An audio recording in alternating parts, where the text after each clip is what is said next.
Hi, everybody. It's Rick Wagner. And some of you may know, although it's a very big secret, that I'm also a certified special agent of the vast right wing conspiracy. The logo behind me may have given it away at this point. The secret may be out. But I want to talk to you guys a little bit about voter suppression and voter fraud and all the kinds of things that can go on. As we've said here before, that kind of stuff's always happened in politics. It happens everywhere, and it's happened in the United States. The question always is to what extent has it happened? Well, it's been troubling. There's no question about it in the United States. I would encourage everybody to watch that Dinesh D'Souza movie that you can get it online. There's many places you can take a look at it, at 2000 Mules. Very compelling stuff. Now we talk about that for just a minute. What they did was they went and purchased a large amount of cellular data. I talked about this in the radio show. Essentially trillions. I think there's like 2 trillion little data pieces that they bought of cellular phone. What do you want to call it?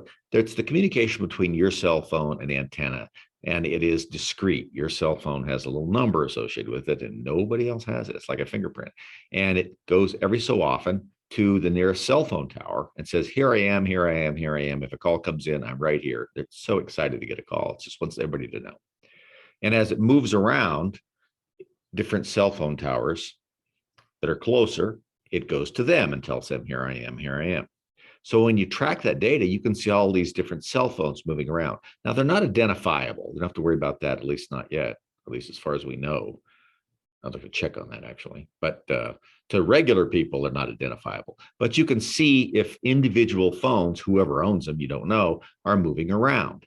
And what they did is they bought all the cell phone data, and then they looked at certain places, particularly Georgia and so forth, that had drop boxes, where you can drop votes off, because we don't care about voting anymore. It's sort of like throwing the trash out. You just put a bin out, people just dump stuff in it. That's pretty much the progressive approach to voting, is that you can dump anything in there. Nobody cares.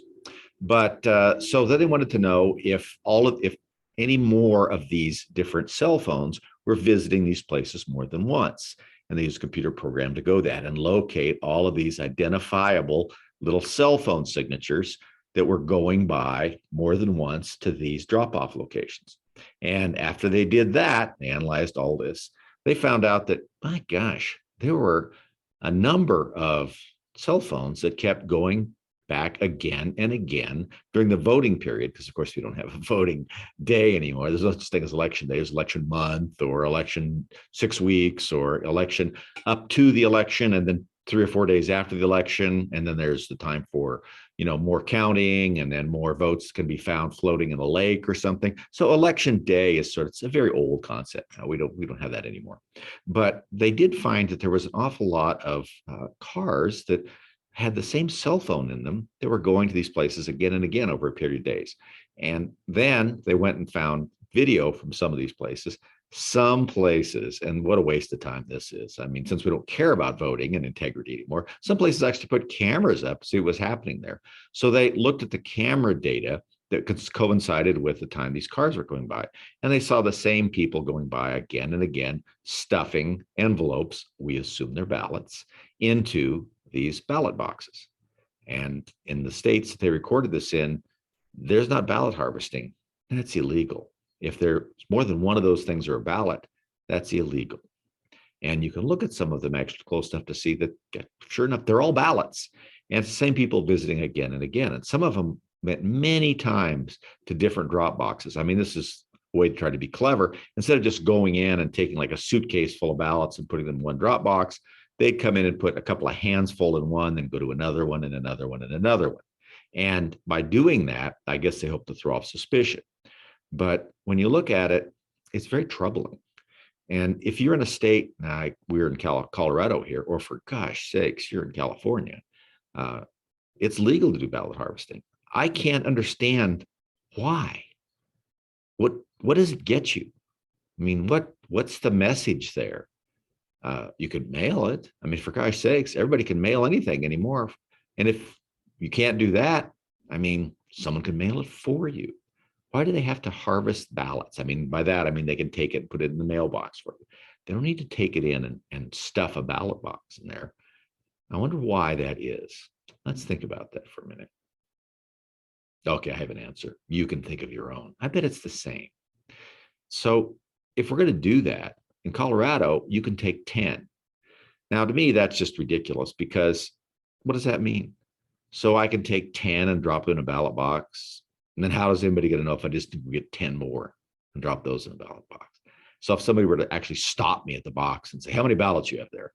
I have 10. Well, so I come back tomorrow, I have 10 more. Come back later this evening, I have 10 more. We don't have guards at these ballot boxes. There's no people there. There's nobody identifying who it is dropping these things off. No, it just all just goes by. And if that doesn't tell you a little something about what progressives think about the integrity of the election and about ballots and voting, I don't know what does. In California, it doesn't matter how many ballots you have. You can collect as many as you want. And you can be anybody. You can be the candidate and collect ballots from people and go drop them off places. So it's a prescription for real problems. So I'd encourage you guys to do that. Take a look at that. And you always ask, well, what can we do about it? Well, I don't think we can go back and do a whole lot about the 2020 election, but we sure can learn some lessons about the types of things that we can do to stop this from happening again, or at least minimize it. First of all, if you're in a state that has ballot harvesting, let's do everything we can to stop that. Here in Colorado, I've encouraged people to start a campaign to see if we can't get a ballot initiative that reverses the idea of ballot harvesting. You pick up other people's ballots. I mean, if they want a mail-in ballot, they can. If they want to get an absentee ballot, they can get one. And if the excuse is, and I've actually heard this excuse is, well, some people may not be able to afford a stamp. Think about that for a minute. Is that like the weakest argument you ever heard? And the fact that you would make that argument tells you that it's probably not the real reason, is it? So if we're going to do that, and I would be willing to use our tax dollars to put a stamped, self-addressed envelope in with your ballot. So we wouldn't have to worry about not having the 53 cents. I guess it's 53 now. It's probably going to go up before we get this video out, the way the post office works. But I would spend tax dollars to do that. Now, when you do that, they only charge you if somebody sends the ballot back. So if they don't use the mail service, it doesn't get charged. So, there's a little bit of savings there. I would be willing to do that as opposed to have strangers wander aimlessly around to people and supposedly take their ballots, right? I think we would be a lot better off.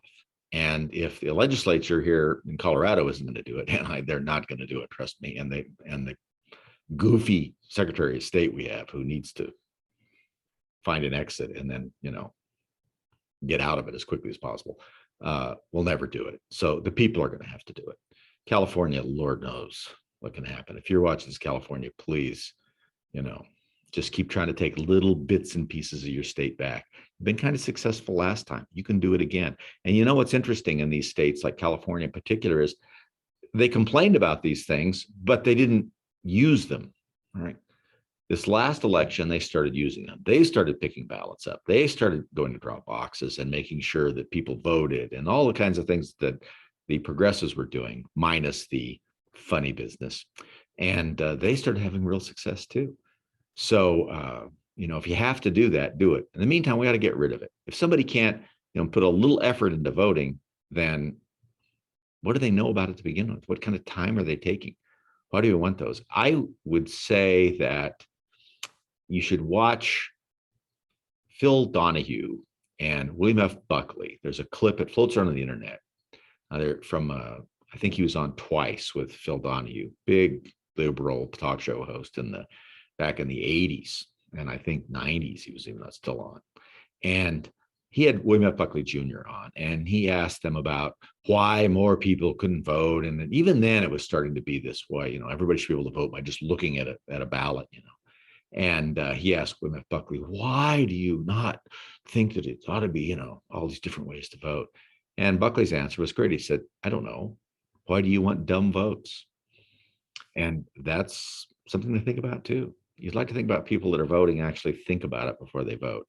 Even if they're nutty as a fruitcake, at least put some effort in it and, maybe actually show up to vote or request an absentee ballot or maybe even have identification. Is that still legal to say anymore? I don't know. I think it is. I don't know how long that'll last. But start working out there, folks, to get some ballot initiatives. You have to get this ballot harvesting off. It's the first thing that has to go. And we can do that. no matter where you're at. And if you're someplace, and even here in Colorado, we can get that done for the next election, we probably can't, then let's, go out and pick up ballots ourselves from people. Let's make sure that, we'd all do it legally, but use the same tools they're using without the funny business yet again. And we'll be more successful. But in the meantime, let's think about what voting really means. And it's the essential piece of a constitutional republic. It's the voter participation, the citizen participation. How about that? That's a little more important. Citizen, actual citizens participation. It's not just voting, it's making sure that people that are qualified and constitutionally allowed to vote. And if we do that, I think we'll have better luck. And then we can keep working on trying to get some integrity back into this system and not treat it like it's a trash can outside that people just dump stuff in and nobody cares. Thanks a lot. Talk to you soon.